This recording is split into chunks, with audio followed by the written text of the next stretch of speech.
All right. And as we continue, the last rule that we'll be looking at is Hund's rule. So Hund's rule says that we must have one electron in each orbital within the sublevel before filling with two. Single electrons within the sublevel must have the same spin. So let's take a look and see what that would look like. So if we were to look at, let's look at a p orbital. So let's say that we have 4 electrons. So we must have one electron in each orbital first. So 1, 2, 3, and they must have the same spin. So if we have single electrons within the orbital, they must have the same spin. So 1, 2, 3, and then we'll come back. But you never want to see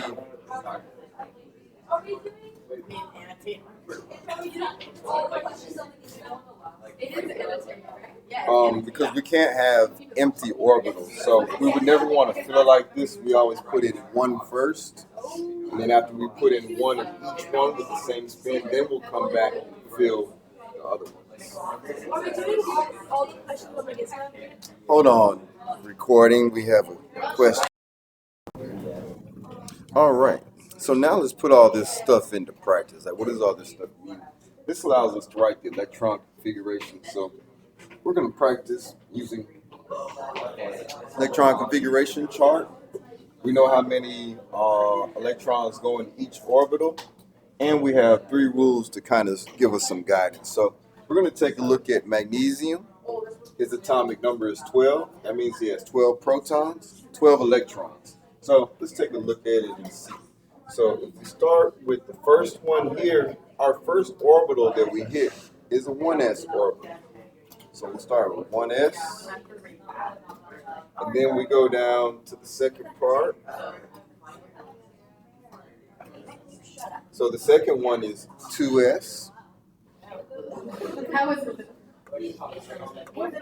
And now I know that each s orbital can hold 2 electrons. So this is 1s2, 2s2, and now I've taken care of 4. I still have 8 electrons remaining. So let's take a look. The next one is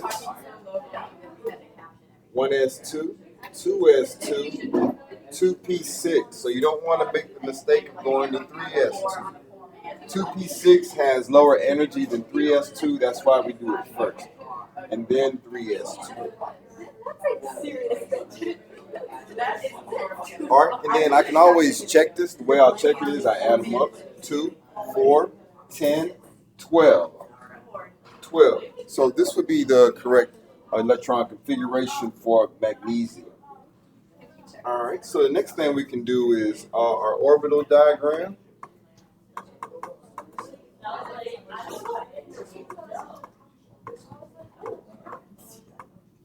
All right, so let's go ahead and draw out our orbital diagram. So this is the s orbital. So he has 2 in there. This is another s orbital. He can hold 2. This is a p orbital. He's full.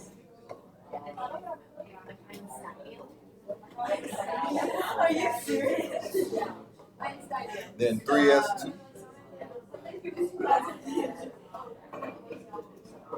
All right, and then now we have our orbital diagram. The next thing we can look at is what's called the noble gas configuration. So let's take a look at the noble gas configuration.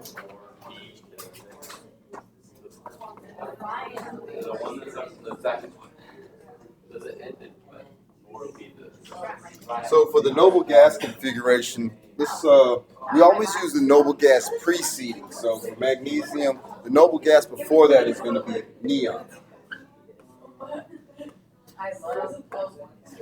So neon is 10. Let's go ahead and write out his electron configuration.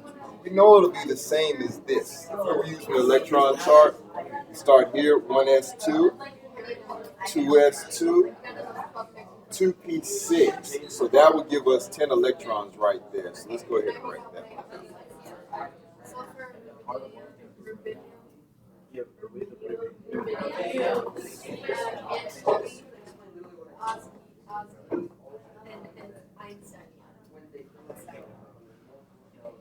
So this is noble gas, neon. This is his configuration. So if I look, I can see that these are exactly the same here and here.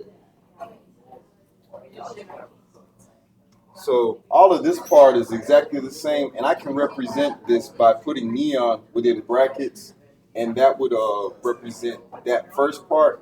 And then the only part that's different is just this last 3s2. So if I wanted to do the noble gas configuration for magnesium, I know that all of this will be the same as neon. So I'm just going to put that in brackets. And then the only part that's different is just this 3s2.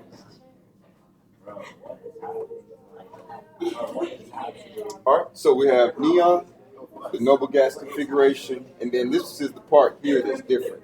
So this would represent the noble gas configuration for magnesium. We have the orbital diagram, and we also have the expanded or unabbreviated electron configuration for magnesium. All right, and so that should just about get it. And feel free to ask questions in class.